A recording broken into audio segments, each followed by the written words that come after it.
사랑하는 이반, 벌써 두 번째 시간입니다. 시작하기 전에 선생님이 지난 시간에 냈던 퀴즈를 혹시 기억하나요? 조선 후기 사회에 새롭게 등장했던 학문은 무엇이었는지 선생님이 퀴즈를 냈었는데요. 정답이 무엇일까요? 아직 고민을 안 했다면 잠깐 일시정지 누르시고 고민해보세요.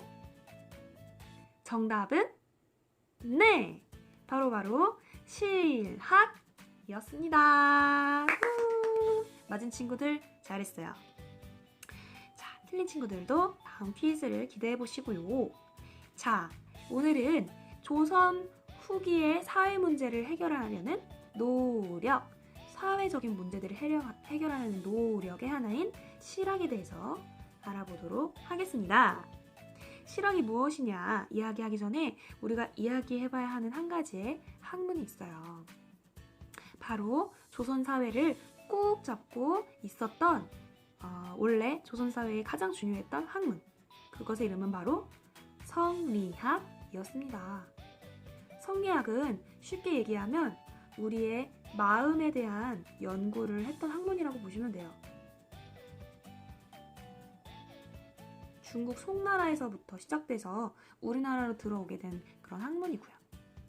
그런데 선비의 나라, 또 예절의 나라, 이 조선 사회, 이런 사회에서 성리학 얼마나 중요했겠어요? 그런데 조선이 후기 사회, 조선이 이제 끝나가는 그 시점에 이 성리학은 아무런 도움이 되지 못했어요. 정치를 하고 있었던 관리들은 붕당을 만들어 싸우기에 바빴고, 또 세금을 걷어들이느라고 정작 돌봐야 됐던 백성들을 돌보지 못했던 그런 힘든 상황이었죠. 그 힘든 백성의 생활을 안정시키고자 나왔던 학문, 바로 실학이었습니다. 대표적인 학자로는 짜자잔, 우리 지난 시간에도 만났던 분이에요. 바로 정약용 선생님이십니다. 얼마나 똑똑했는지 여러분들 아시죠? 그래서 우리가 지난 학기 동안에 봤던 어떤 영상에선 정조임금님이 정약용을 위해서 서양의 과학책도 가져다 줄 정도로 굉장히 신임했던 똑똑한 인재였죠. 이 정약용 선생님은 생활에 필요한 기술, 그리고 경제, 정치, 농업, 이 당시 가장 중요했던 농업 등 다양한 분야에서 실제 생활에 도움이 되는 지식과 방법을 찾고자 연구를 많이 하셨어요. 그리고 그 연구를 한 것을 책으로 내셨는데 그 책의 이름이 바로 빠밤 목민심서였습니다. 그 목민심서는 이제 지방을 다스리는 관리, 뭐 논선이나 공주나 뭐 이런 곳의 지방을 다스리는 관리가 어떻게 다스려야 하는지 그런 내용을 담은 책이라고 하네요. 자, 그럼 이 실학이 등장하고서 실학자들은 어떤 주장을 했는지 한번 알아볼 건데요. 먼저 주장 1. 새로운 기술을 개발하고 물건을 사고 파는 상업과 또 물건을 만드는 공업을 발달시켜야 한다고 주장했습니다. 이전에 농사만 짓던 것에서 조금 더 시장의 모습을 갖추고 확대하고 이렇게 교류를 통한 그런 나라 발달을 꿈꿨던 것이죠. 주장 2. 우리나라의 역사, 지리는 땅과 산과 강 이런 지형에 관한 학문을 말해요.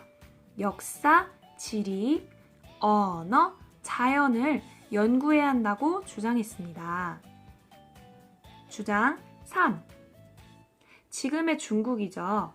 청나라의 발달된 문물과 기술을 받아들여야 한다고 주장했습니다. 당시 청나라는 우리나라보다 먼저 서양과 교류를 하고 있었기 때문에 이런 최신식의 물건들이 들어와 있었고, 그리고 많은 발달된 기술들이 있었어요. 주장 4. 새로운 농사기술을 보급하고 새로운 농사기술을 백성들에게 전하고 토지 제도를 바꾸어서 농민들의 생활을 안정시키자. 이것이 바로 실학자들의 주장이었습니다. 이렇게 실학은 우리 생활에 필요한 것을 연구하는 학문으로 실제적으로 우리 백성들의 생활을 도움을 주기 위한 학문이었습니다. 이것이 마음을 연구하는 어떤 그런 추상적이고 이론적인 성리학과는 아주 다른 점이죠. 우리 마무리는 대표적인 실학자인 김정호 선생님과 함께 마무리를 해보겠어요. 여기 보시면 여러분들이 네모네모들이 모여 만들어진 우리나라 지도를 볼 수 있는데요. 이 지도의 이름은 바로 대동여 지도입니다. 김정호 선생님께서 만드신 우리나라의 전도로 조선시대에 만들어진 지도 중에 가장 정확하고 상세하게 만들어졌습니다. 산과 강, 길 등이 자세하게 나타나 있고 다양한 정보를 알기 쉽게 기호로 표현을 한 그런 지도입니다. 이 당시에는 인공위성도 없었고 또 카메라가 있었던 것도 아닌데 굉장히 지금의 모습과 유사하게 지도를 그렸죠. 그리고 우리가 보는 것처럼 이런 불과 몇 센치 안 되는 지도가 아니라 몇 미터에 달하는 아주 우리 키를 훌쩍 뛰어넘는, 한참 뛰어넘는 어마무시하게 큰 지도로 이렇게 네모네모로 돼 있는 이 지도를 접어서 보관을 했던 것으로 알고 있습니다. 자, 이렇게 우리 두 번째 시간도 끝났고요. 다음 시간에는 우리나라 백성들 이 당시에 과연 어떤 문화생활을 했을지에 대해 알아보려고 하는데요. 혹시 기억나나요? 요즘 우리는 여러분들이 좋아하는 문화 하면 단연 BTS가 있고요.